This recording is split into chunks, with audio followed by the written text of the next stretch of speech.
अच्छा देखो इसके यहाँ पर हमारे पास क्वेश्चन है। वो बोल रहा है कि भाई the student uses the following apparatus in the experiment. अब वो एक एक्सपेरिमेंट जो है वो कर रहा है जिसपे क्या हो रहा है, नीचे हमारे पास जो है वो एक फ्यूल जो है ना वो बर्न हो रही है, जो है C4H4S। और वो बर्न किसको कर रही है? वाटर को वो बर्न कर रही है।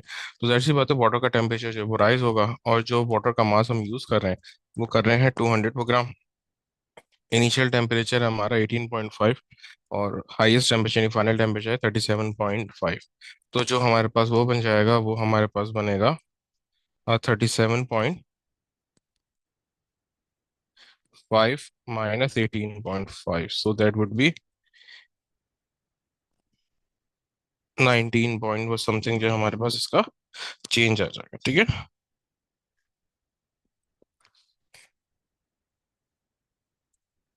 अब वो बोल रहे हैं calculate the heat energy released in joules by the reaction. Assume that the 4.18 joules of heat energy changes the temperature of 1 cm cube of water by 1 degree Celsius. ये जो 4.18 होता है ये C होता है हीट का specific heat capacity of water.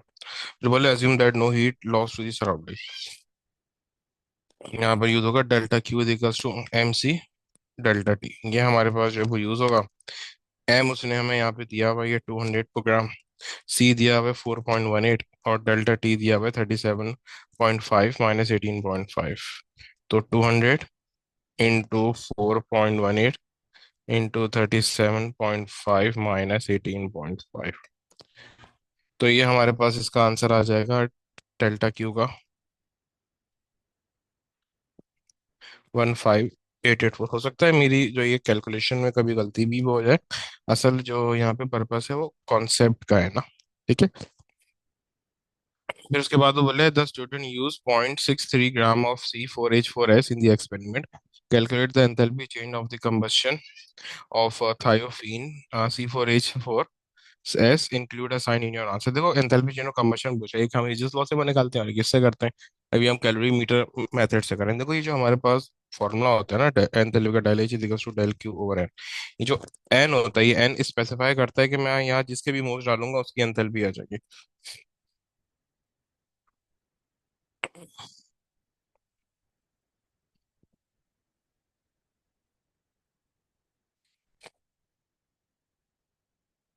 तो यहाँ पर हमारे पास जो एंथैल्पी आ रही है वो ये आ रही है। ठीक है। और अच्छा, अब मोल्स कैसे आएंगे? मोल्स कैसे आएंगे? जो मास दिया है ना मुझे, इसको मैं इसके एम आर से डिवाइड कर दूंगा। एन इक्वल्स टू एम और एम आर, यानी 0.63 एम आर थायोफीन का C4H4S का हमारे पास है 84.1। तो यहाँ से हमारे पास मोल्स आ जाएंगे 0.007491।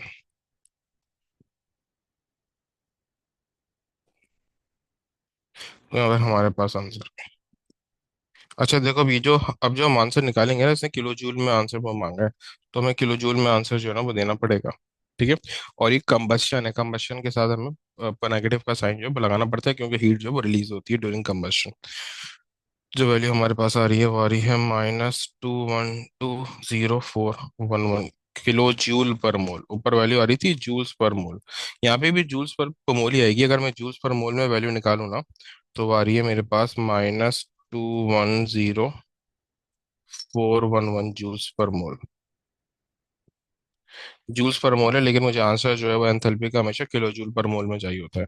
तो मैं जो है उसको किलो पर लगाने के लिए मैं 3 डिजिट पीछे लिया है। ठीक है। और तीन तीन डिजिट जब मैं पीछे लाऊंगा तो यहाँ पर आ जाएगा। तो ये यहाँ पर मेरा ये आ गया, और यहाँ पे किलो जो है ना वो लग गया।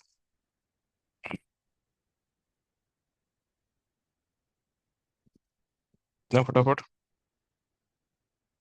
वो बोले कि the enthalpy change for the hydration of anhydrous magnesium sulphate MgSO4 can be calculated by the two separate experiment. In the first experiment 45 gram of water was weight into a polystyrene का polystyrene का use करते हैं ताकि heat transfer वो कम से कम हो, यानी कि बाहर ज्यादा हीट ना जाए। And 3.01 gram of MgSO4 was added and stirred until it is completely dissolved. The temperature of water rose from 23.4 to 34.7.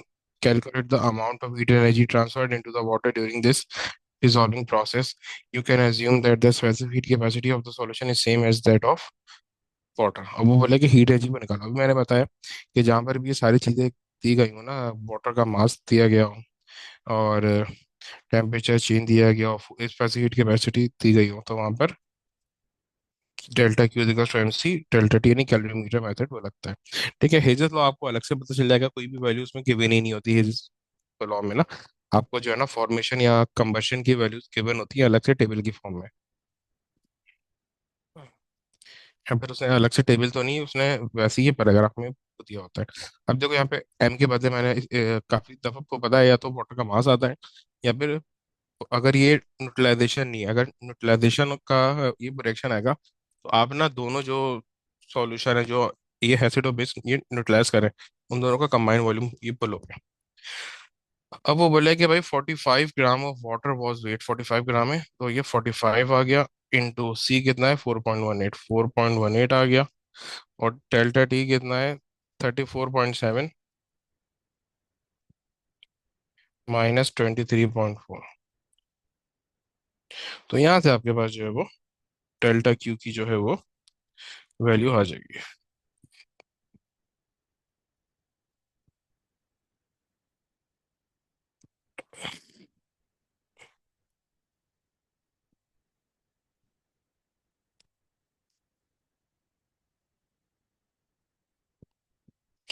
तो यहाँ पर आपके पास जो वैल्यू आ रही है वो आपके पास आ रही है 2125। देखो जूल्स में चाहिए ना, तो मैं ऐसे ही लिख दूंगा, ये जूल्स में आंसर आ जाएगा। लेकिन जब मैं उस तरफ आऊंगा एंथैल्पी निकालने के लिए, अब बोले कि calculate the amount in moles of M G S O four dissolve. M G S O four के मोल्स निकाल के बताओ। M G S O four के मोल्स कैसे आएंगे, मास दिया हुआ है, mass M G S O four का कितना है 3.01, ये मास है, और ये एम आर है 120.366, तो ये आ जाएगा 0.025 मोल।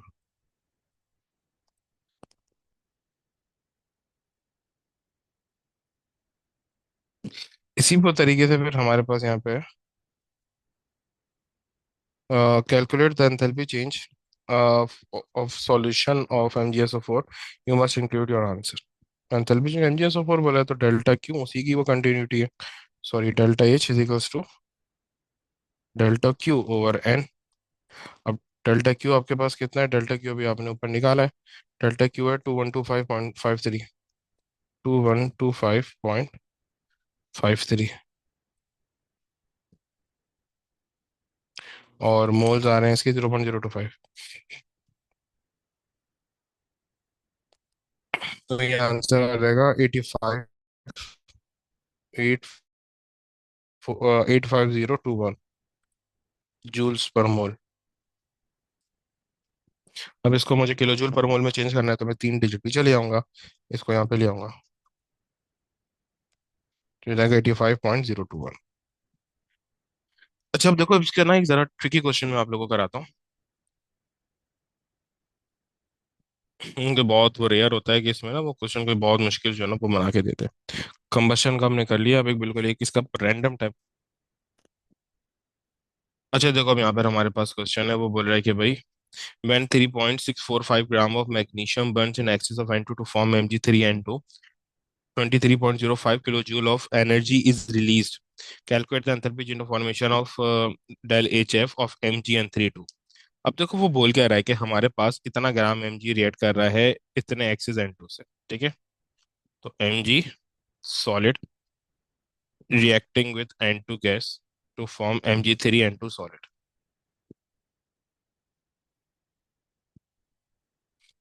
Mg3 मैग्नीशियम का मास दिया हुआ है।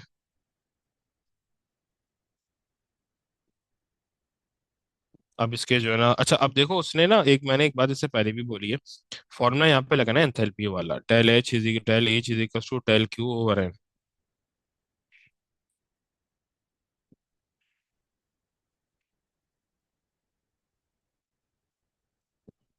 अब यहाँ पे मैं जिसके भी मोल्स वो पुट करूंगा ना, उसकी जो है एंथैल्पी आ जाएगी। मैं एमजी के मोल्स यहाँ पे वो पुट करूंगा, एमजी की वैल्यू आ जाएगी। एन टू के मोल्स पुट करूंगा, एन टू की एंथैल्पी की वैल्यू आ जाएगी। Mg3 N2 के वैल्यू पुट करूंगा तो Mg3 N2 के मोल्स आ जाएगा। मुझे यहाँ पे मोल्स एंथैल्पी किसके निकालनी है, Mg3 N2। तो मुझे Mg3 N2 के मोल्स जो है ना वो पुट करने हैं।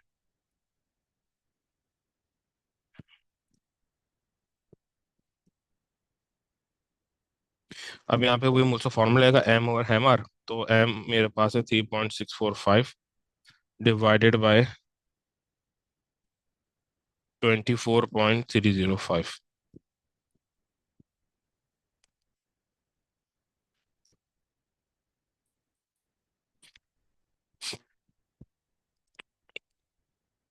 सही। अब यहाँ पर N2 हमारे पास जो है, अब देखो यहाँ पे Mg3 N2 के मोल्स हमने ये निकाले हैं, वो मोल्स यहाँ पे जो है ना वो पुट करने हैं। तो रेशो हमारे पास क्या आ जाएगा,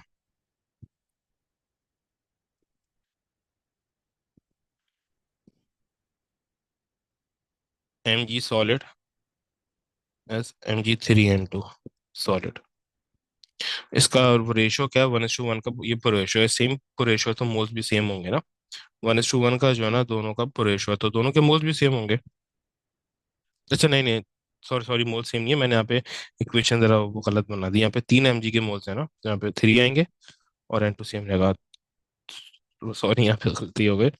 3:1 का ये रेशो, मैंने इक्वेशन वो बैलेंस नहीं करी थी ना। तीन ये Mg के मोल्स है ना, N2 तो 2 थे, यहाँ पे 2 आ गए। यहाँ पे 3 mg के मोल्स हैं तो यहाँ पे 3 mg हो जाएगा। तो सही है, जब इसके जो मोलर रेशो है Mg का जब 3 था तो Mg3 N2 का मोलर रेशो था 1।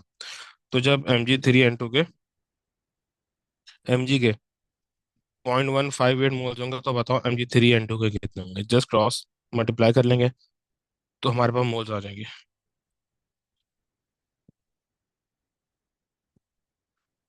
तो ये मेरे पास आ गए 0.05।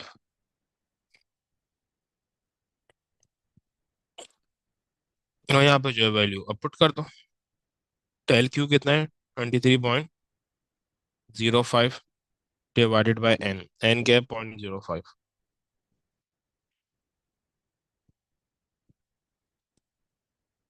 फिर रहेगा 461 kJ/mol।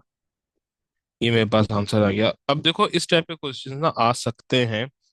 पहले जो बिल्कुल ही वो खुला छोड़ देता था ना आपको, बिल्कुल आसान क्वेश्चन है। अब इस टाइप के क्वेश्चन ना बहुत कम आते हैं, क्योंकि ये एक ऐसा टॉपिक है कि उसको उसको पता है कि भाई बहुत आसान है, मैं अगर बिल्कुल जो इससे पहले आते रहे क्वेश्चन वही दूंगा, बच्चा 1 सेकंड में ना कर लेगा। तो थोड़ी बहुत ट्रिकीनेस सबको दिखाता है। चलिए हम इसके बाद जरा बॉन्ड एनर्जी के क्वेश्चंस की तरफ आते हैं। चलिए देखो बॉन्ड एनर्जी में जिन्होंने मुझसे ये होली चार्ज IGCSE पढ़ी हुई वही वाला फॉर्मूला जो है ना अप्लाई होगा। डेल्टा H इजिकल्स टू, यानी कि enthalpy of reaction is equals to reactant की एंथैल्पी और माइनस प्रोडक्ट की ये एंथैल्पी, यानी कि बॉन्ड एनर्जी और bond breaking minus bond formation. Delta H reactant, और रिएक्टेंट क्या है, रिएक्टेंट ये रहा मेरा, माइनस प्रोडक्ट, प्रोडक्ट ये रहा H2 और I2।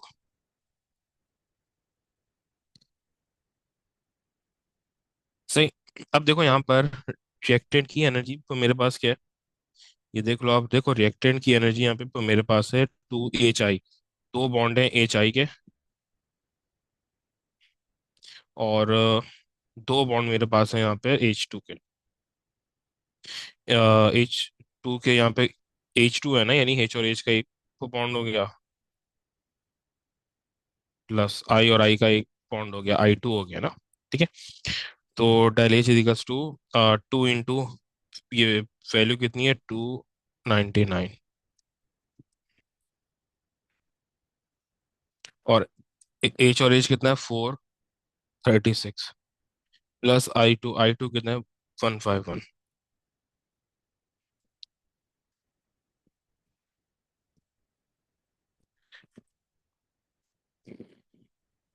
तो 5.5 kJ/mol एनर्जी ये रही। ठीक है। अभी फिर से ये बात बोला, हो सकता है कभी कैलकुलेशन में कोई मिस्टेक हो जाए। पर्पस कैलकुलेशन नहीं है, पर्पस कॉन्सेप्ट समझाना है, सिर्फ रिएक्टेंट माइनस प्रोडक्ट आप लोगों ने करना है।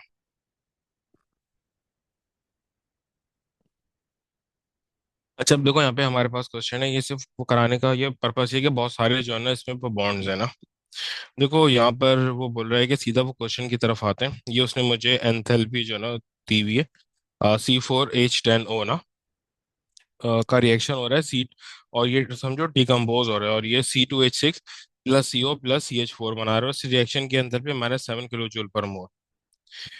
Calculate the bond energy of C triple bond O using the bond energy values in table 3.1 and the enthalpy change for the thermal decomposition of G show your working.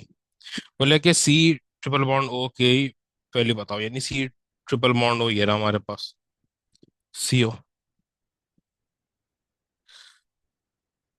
तो वही वो लगेगा reactant minus product. Reactant क्या है? C4H10, ये मेरा reactant है।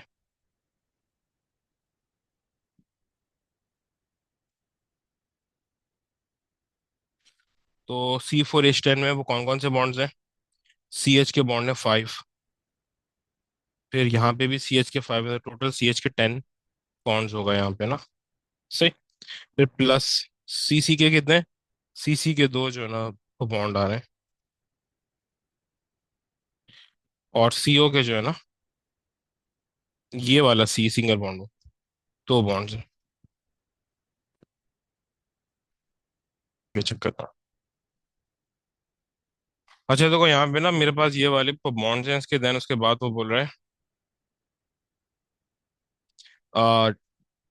Product के जो है ना, यहाँ पे क्या है, देखो प्रोडक्ट में C2H6 है, प्रोडक्ट में C2H6 है, CO है, और CH4 है ना।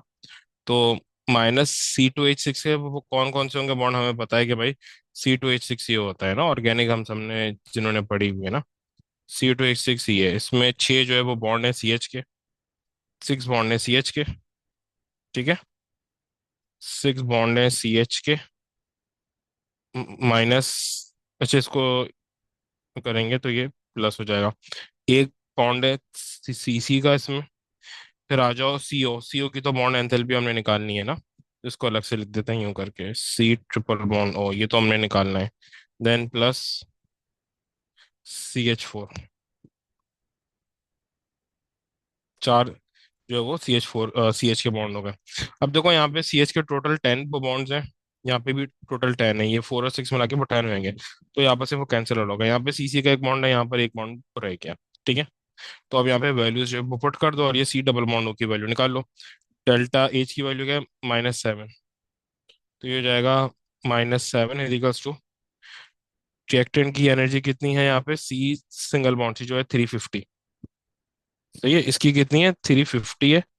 C सिंगल बॉन्ड की 360 है, और CH की तो वैल्यू को पुट ही नहीं करनी, वो तो कैंसिल आउट हो गए ना, ठीक है। तो ये हमारे पास हो जाएगा +360 और -C ट्रिपल बॉन्ड। यहाँ से हमारे पास आप ये C ट्रिपल बॉन्ड की वैल्यू आप निकाल लो।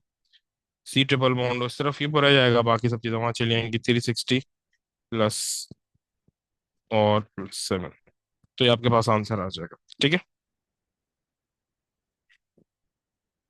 अच्छा देखो यहाँ पे हमारे पास क्वेश्चन है, the most stable oxide of selenium is CO2, SeO2। The gaseous selenium oxide react to form solid polymer as shown in the reaction. One Se double bond O is replaced by two Se single bond O to form a polymer. The bond enthalpy of C double bond O is 415 kilojoule per mole.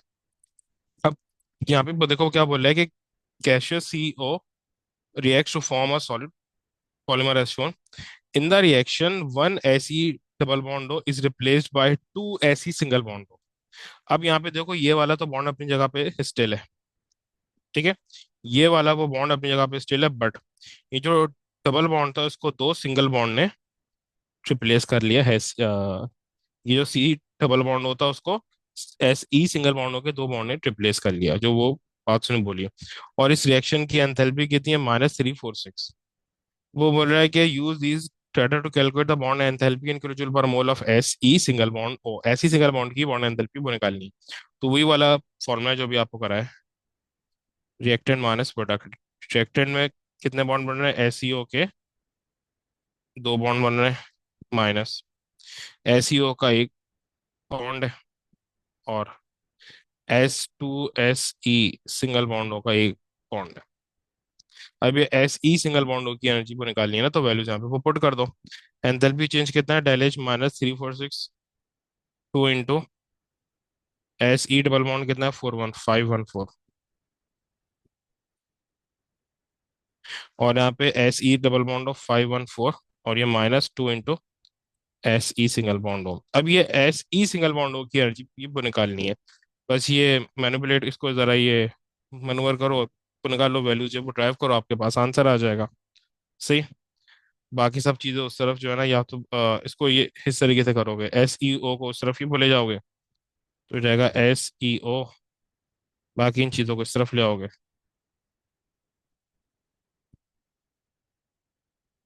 +346, और ये 2 जो है वो इन सबसे divide हो जाएगा, ऊपर जो भी आंसर आएगा। तो ये आपके पास आंसर आ गया इस तरीके से। अच्छा, तो यहाँ पर आपका हेजल लॉ का वही साइकिल को लग रहा है, ठीक है। रिएक्टेंट, ये आपके रिएक्टेंट हो गया, ये आपका रिएक्टेंट है, ये आपका प्रोडक्ट है, ठीक है। और नीचे क्या आ जाएंगे, नीचे आ जाएंगे एलिमेंट्स, जिससे जिनसे मिलके ये बन रहा है, किससे मिलके बन रहा है, नाइट्रोजन है, ऑक्सीजन है, हाइड्रोजन है। ये कितने कितने हैं, अभी उसका उससे हमें कंसर्न नहीं है, इसमें उससे कंसर्न नहीं होता, ये बन कितना है उससे कंसर्न है। सही है, तो देखो ये तो मेरा वही आ गया, रिएक्टेंट आ गया, वही जो हेजल्स लॉ हम बनाते हैं, ये रिएक्टेंट है, और रिएक्टेंट से प्रोडक्ट बन रहा है, वही मैंने एग्जैक्ट इक्वेशन को लिख दी। फिर अब देखो दोनों चीजें ये दोनों चीजें किससे बनी है, एलिमेंट से। या तो आप एलिमेंट से सीधा क्या बना दो यहाँ पे, पहले रिएक्टेंट को बनाओ, ये आपके पास एलिमेंट्स है। तो या तो और आप जो है वो एलिमेंट से सीधा ये पहले रिएक्टेंट बनाओ, फिर रिएक्टेंट से प्रोडक्ट को बनाओ, तो एक रूट तो ये हो गया। और दूसरा रूट क्या है, सीधा एलिमेंट से जो है ना प्रोडक्ट को बना दो। और दूसरा रूट क्या है, सीधा एलिमेंट से प्रोडक्ट आपको बना दो, ठीक है। तो ये आपके पास हो गया एक रूट, और ये हो गया दूसरा रूट। अब इस स्टूडेंट का वो क्वेश्चन था कि सर हमें पता कैसे चलेगा कि इसको इस तरीके से सॉल्व करना है, क्योंकि यहाँ पर ये इक्वेशन, तुम इक्वेशन में तो सीधी एक बात को बोल रहा है, complete the Hitchens cycle using the given values in the table and hence calculate the enthalpy change for this reaction। वो लाइक मैं इसका एंथैल्पी चेंज में कैसे वो निकालूंगा, तो वो तो बात कर रहा है एंथैल्पी चेंज की इस रिएक्शन के। तो भाई ये पता चलता है कि मुझे वैल्यूज कौन सी ये दी गई हो, मुझे यहाँ पे वैल्यूज दी गई हैं एंथैल्पी चेंज ऑफ फॉर्मेशन की। तो जब एंथैल्पी चेंज ऑफ फॉर्मेशन की वैल्यूज गिवन है, तो उसी को वाला एंथैल्पी चेंज ऑफ फॉर्मेशन का रूट जो है वो अप्लाई होगा, जो मैंने आपको यहाँ पे भी पूरा ड्राफ्ट करके बताया। ये रहा, ये आपके पास जो है ना पूरा रूट होता है एंथैल्पी चेंज का, ठीक है। ये आपके पास एंथैल्पी चेंज का क्या रूट है, ये आपके पास इन इनडायरेक्ट जो रूट है। हाँ हाँ,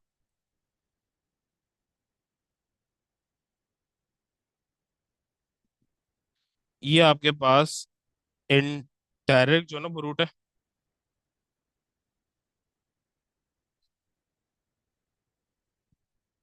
और ये आपके पास जो है ना डायरेक्ट रूट है, ठीक है। क्योंकि ये दो स्टेप में हो रहा है ना, पहले पहले एलिमेंट से क्या बने रिएक्टेंट, फिर रिएक्टेंट से बन रहा है प्रोडक्ट, तो ये इनडायरेक्ट हो गया रूट, और ये आपका डायरेक्ट रूट हो गया। तो एंथैल्पी चेंज क्या होता है, according to Hess's law, in direct route is equals to direct route. अब इन वैसे फर्ज करो, ये है ए, ये है बी, ये है सी, तो ए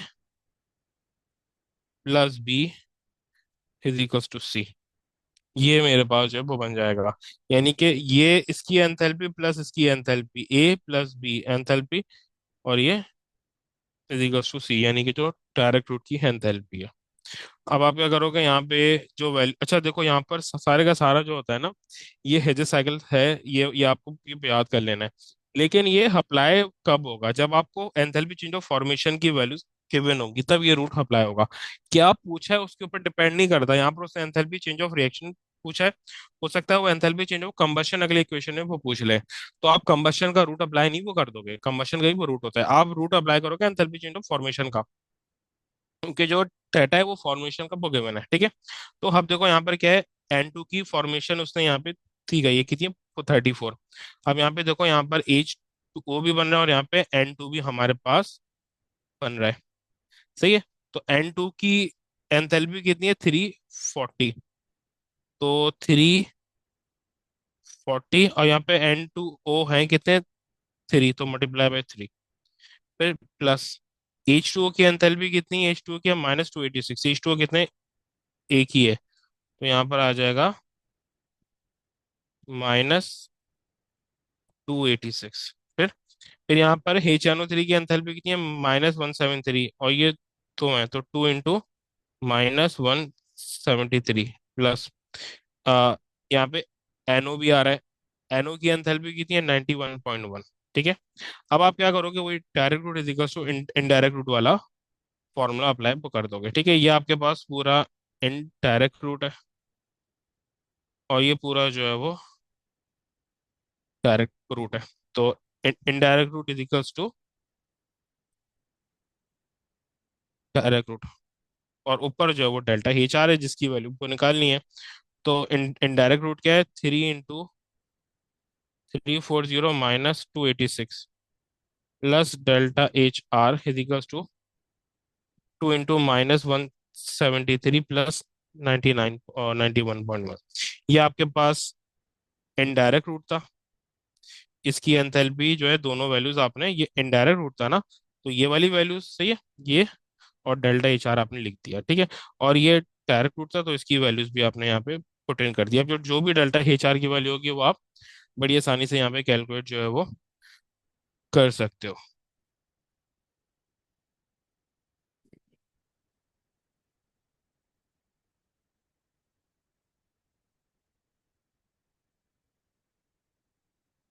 अच्छा, अब देखो इसी तरीके से यहाँ पे, अब तो थोड़े चीजें चेंज की तरफ आते हैं।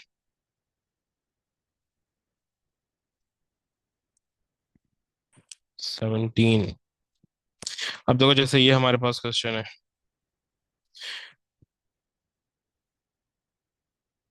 नहीं ये तो बॉन्ड एंथैल्पी का है।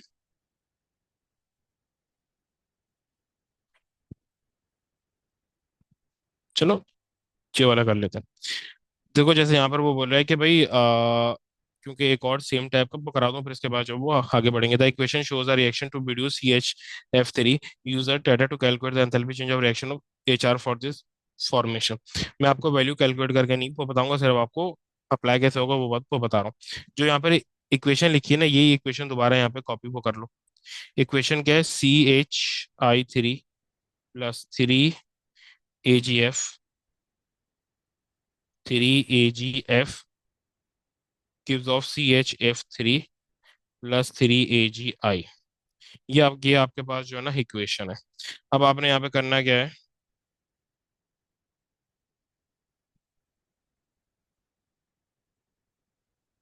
आपने यहाँ पे वही करना है ना, नीचे आ जाएंगे आपके पास एलिमेंट्स ना, नीचे आपके पास क्या आ जाएंगे, नीचे आपके पास आ जाएंगे एलिमेंट्स।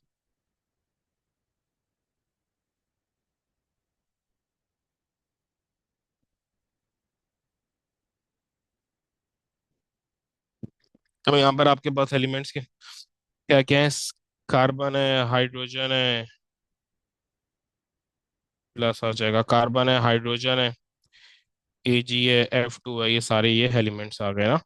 तो एनी एलिमेंट से ये रिएक्टेंट बनेंगे, और एनी रिएक्टेंट से ये प्रोडक्ट आपके पास आ रहा होगा। ठीक है, तो बॉक्सेस में बंद कर दो। ठीक है, अब यहाँ पे देख लो भाई, इनकी ये एनर्जी क्या है, इसको बोल दो एक्स। और CHI3 की देख लो एंथैल्पी कितनी है, -182.1। फिर 3 AgF है ना, +3 × AgF की कितनी है, -204.6।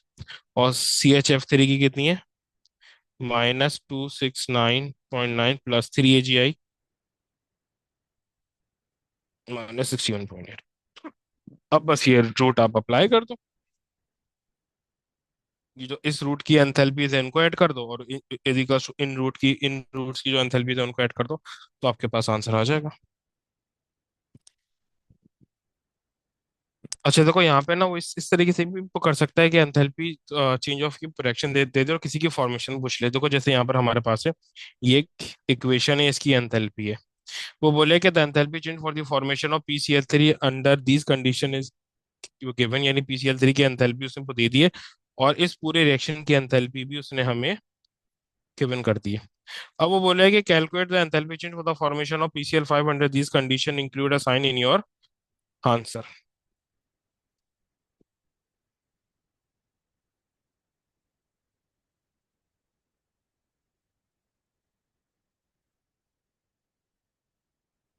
अब देखो यहाँ पर वही आप इक्वेशन को लिखोगे, PCl5 PCl3 प्लस Cl2।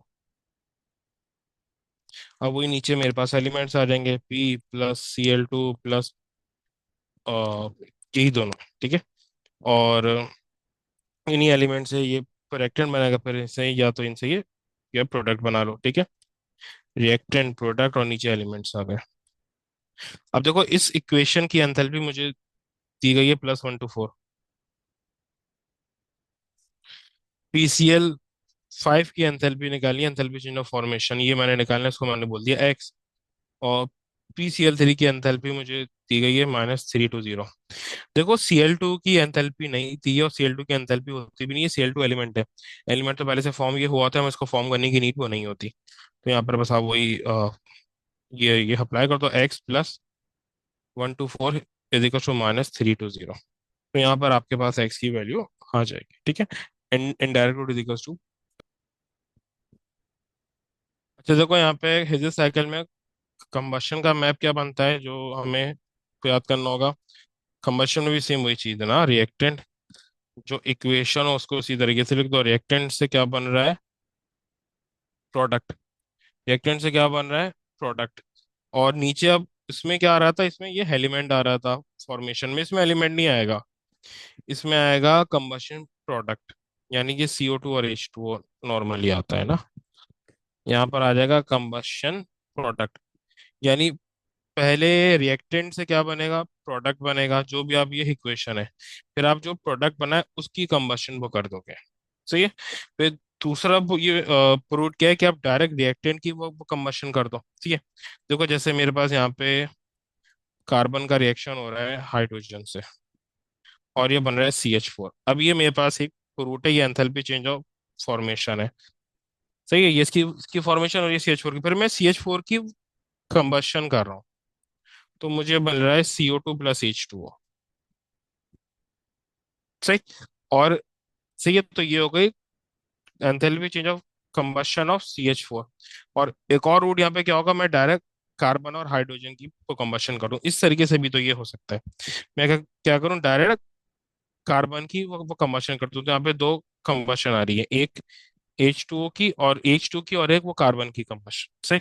अब क्योंकि यहाँ पे हाइड्रोजन दो है तो ×2 हो जाएगा, पूरी कंबशन को 2 से मल्टीप्लाई कर दूंगा क्योंकि दो की कंबशन हो रही है, ठीक है। तो रूट मेरा क्या बनेगा, रूट मेरा ये वो बनेगा, और ये हो जाएगा इस तरीके से। इसको आप बॉक्सेस में बंद कर दो, रिएक्टेंट, प्रोडक्ट और नीचे कंबशन प्रोडक्ट आ गया। तो इक्वेशन क्या बन जाएगी, ΔHC combustion of C +2 * combustion of H2 = HF +HCCH4।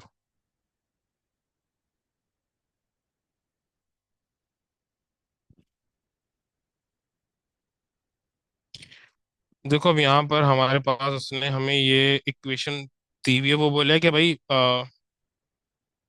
The table gives some enthalpy change of combustion values, construct a label energy cycle to show how these values could be used to calculate the enthalpy change of formation of C3H7O4। अब बोला है कि इस reaction में इसकी formation बताओ, ठीक है।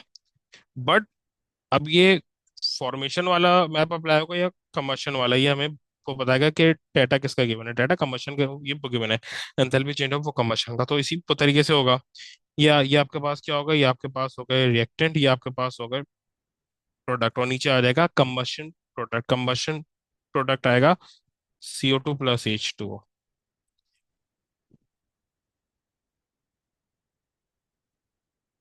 और यहाँ पर आ गया, सही है। तो क्या तो आप यहाँ पे C3H7O7 की OH की वो कम्बशन कर दो, ठीक है।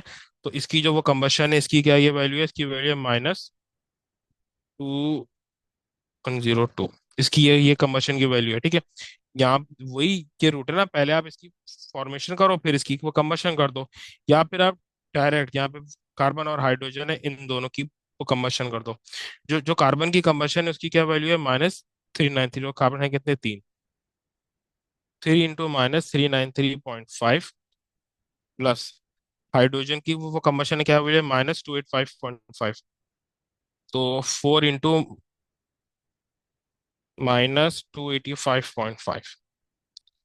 तो एक तो रूट मेरे पास ये हो जाएगा। ये इनडायरेक्ट रूट है, क्योंकि अच्छा ये इनडायरेक्ट रूट कैसे, क्योंकि ये दोनों एक दूसरे को एरो फॉलो कर रहे हैं ना, हेड टू टेल से, तो ये अकॉर्डिंग टू वेक्टर ये की ये रूट होगा। और ये जो है वो डिफरेंट जो है रूट हो जाएगा, ठीक है। तो अब यहाँ पे इनकी वैल्यूज को ये नेक्स्ट पार्ट में इसने यही बोला, इनकी वैल्यूज को आपस में ऐड कर दो। तो 3 × -393.5 +4 × -285.8 is equals to delta H F -210.0। बस यहाँ से आपके पास ये डेल्टा एच एफ आ जाएगा। तो ये एच एफ आ रहा है आपके पास -302.7 किलो जूल पर मोल।